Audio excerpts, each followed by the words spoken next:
नमस्कार बंधुरा आमी मौहा आज बानाबो पाबदा माछ फ्राई। प्रथमे पाबदा माछगुलोके आमी खूब भालो करे धुए परिष्कार करे निएछि। एबार एर उपरे आमी एकटू लेबुर रस दिए दिलाम आर दिए दिलाम एकटू परिमाण मतो नुन आर दिए दिচ্ছি आमी एर मধ্যে एकटू रसुन बाटा। এই সব উপকরণগুলো মিশিয়ে নিয়ে আমি পাবদা মাছগুলোকে ভালো করে মাখিয়ে নেব। একটু ভালো করে মাখিয়ে নিতে হবে যাতে পাবদা মাছের গায়ে এই সব উপকরণগুলো লেগে যায়। ভালো করে মাখানো হয়ে গেলে আমি 15 মিনিট এটাকে একটু রেস্টে রেখে দেব যাতে নুন রসুন বাটা এগুলো সব একটু পাবদা মাছের ভেতরে ঢুকে যায়। একটা বাটির মধ্যে আমি 2 চামচ বেসন গুঁড়ো 1 চামচ চালের গুঁড়ো হাফ চামচ হলুদ আর পরিমাণ মতো নুন দিয়ে একটা ব্যাটার তৈরি করে নেব।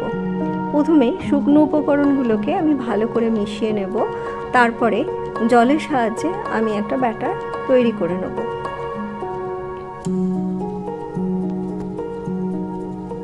ব্যাটারটাকে খুব ভালো করে ফেটিয়ে নিতে হবে যাতে সব উপকরণগুলো খুব ভালো করে এর মধ্যে মিশিয়ে যায়। ব্যাটারটা খুব ঘন বানানো যাবে না, আবার খুব পাতলাও বানানো যাবে না। ব্যাটারটা যদি খুব ঘন হয়ে যায় তাহলে মাছগুলো খেতে অত ভালো লাগবে না। দেখুন বন্ধুরা, আমার ব্যাটার একদম রেডি হয়ে গেছে। আমি এটাকে 5 মিনিট একটুখানি রেখে দেবো। অপরদিকে আমি কড়া বসিয়ে নিয়েছি, কড়ার মধ্যে আমি সরষের তেল দিয়েছি আর তেলটাকে আমি খুব ভালো করে গরম করে নিয়েছি।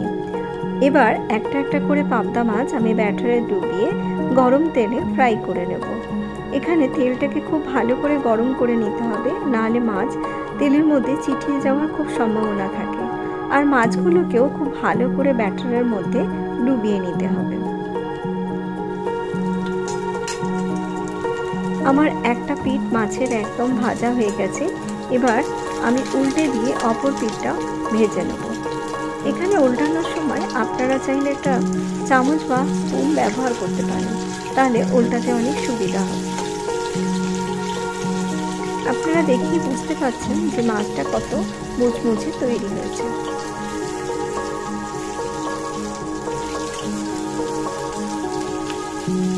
এরকমই লাল করে আমি অপর পিঠটাও ভেজে নেব।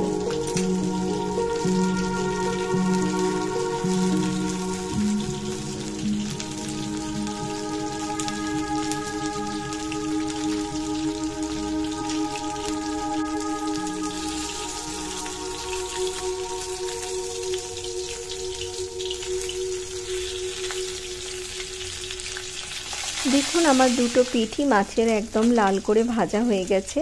আমার পাবদা মাছ ফ্রাই একদম রেডি হয়ে গেছে। আমি এগুলোকে তুলে নেব।